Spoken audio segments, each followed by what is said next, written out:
I shared it with the professionals and they all knew the dangers he was exposed to and no one shared it with me.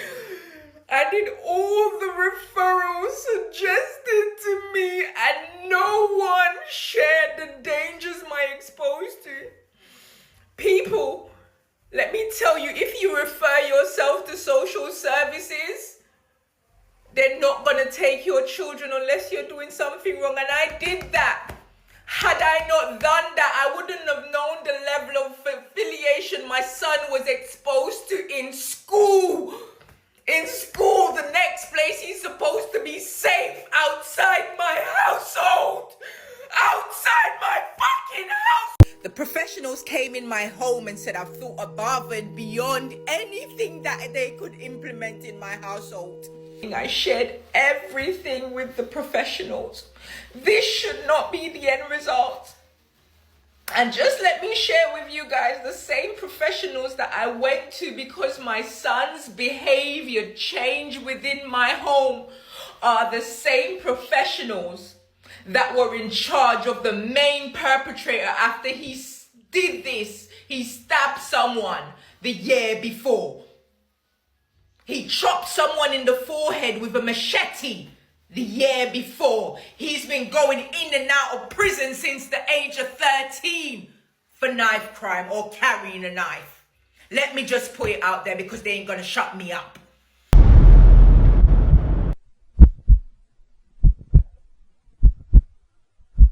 This week was the verdict in regards to the perpetrators that took your son's life.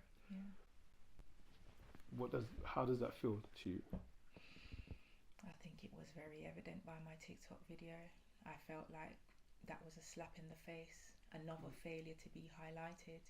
So 3 perpetrators got arrested in connection with my son's murder. I understand that one was the main perpetrator and I understand that the other was an assistant, but there was also a driver in this case. Now, I've seen in the newspaper articles that they said that the assistant, I'd call him, I won't say his name anyway, he had an anchor monitor on. Yeah. And they mentioned that that anchor monitor tracked him to the location. What they failed to highlight is that anchor monitor tracked him to the location of the car, in the car that the driver was driving. Okay. Now this person, it's revealed in court that the driver knew they were armed. So he went and he picked them up from 2 separate locations. They were driving around for a little while. He then brought them to where he was living at the time, near where my son took his last breath. Yeah. Or where they robbed him of his life and me of mine at the same time.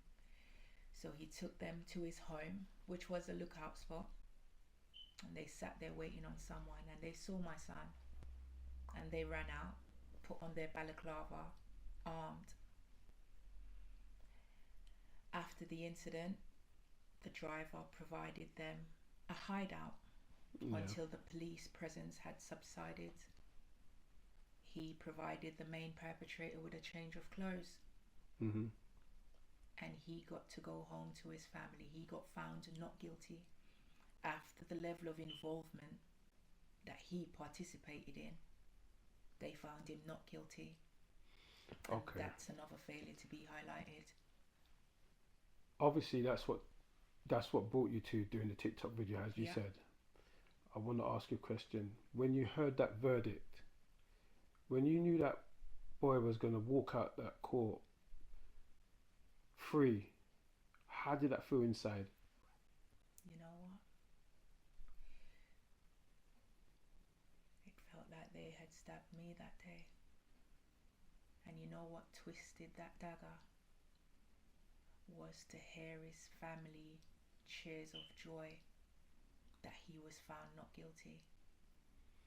And in that courtroom for those 6 weeks, I was told that I couldn't make a sound. And I couldn't show any emotions, which was the hardest thing I've ever had to do. I couldn't show tears, I couldn't show my anger, I couldn't show my upset. And I did everything that I was told for that to be the verdict. not guilty. So, would you say that the lack of justice, I'm gonna explain it like that, was more damaging to you than the process?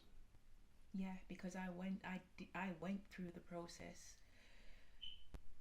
hopefully with as much grace that I could possibly summon up, in the hopes of justice. Find some peace in justice. Yeah, and there wasn't any. And in your opinion, in my opinion, I'll say as well, there wasn't no justice that wasn't day. Justice. I know whatever time they spend behind bars is not justice, because they still get to come out and have a life. They still get to communicate with their family. They still get visitors. They are still able to do the things that they robbed my son of. They didn't know him. In these cases, they have things like joint enterprise, association, many different things that ties a person to another person when a crime is committed. And you feel that the fact that this guy picked up the perpetrators, armed perpetrators, brought them to the scene, waited in his house, correct me if I'm wrong, his house, living at the until they saw your son, and who then they didn't know, then whatever the situation happened, your son, chased your son, took your son's life, went back to this guy's house, correct me if I'm wrong, they went back to this guy's house, and then he played a part in them leaving the scene, and walked out of court free. He didn't. I should also add that Daejaun had a knife on him. And that's a story for another day. I will elaborate on that part more based on what the evidence and what I now know. But they, I think it's like the third week in the trial, they call it halftime.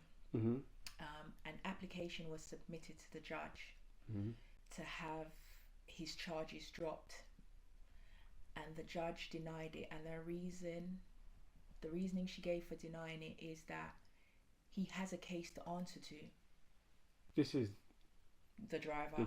Yeah. Okay. He has a case to answer to, and I was pleased with that, because there was a case. It was evident that there was a case for him to answer to. But as we prolonged through the trial, in terms of taking the stand and giving his witness statement, he refused because his application was denied. So he refused to take the stand and to be cross-examined with the pre-prepared statements that he had provided the police. So would you have liked him to speak and you hear what I would have loved to have heard his account. I would have loved for him to have been cross-examined to see, to poke the holes in his story, because even in his pre-prepared statement, he was lying. And you feel that if they had cross-examined him, there's no way that he would have walked free? In your opinion, I'm asking.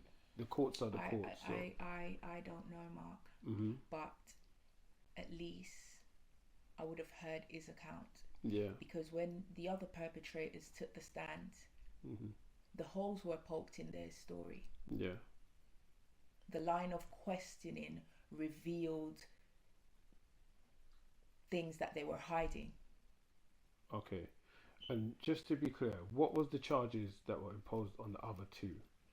So the main perpetrator, he got found guilty of murder, and his accomplice got found guilty of manslaughter. Overall, what we've discussed brought you to that place where you made that TikTok video. That was done out of anger, sheer anger. Did you feel at that point that you'd given up in the system? Yeah.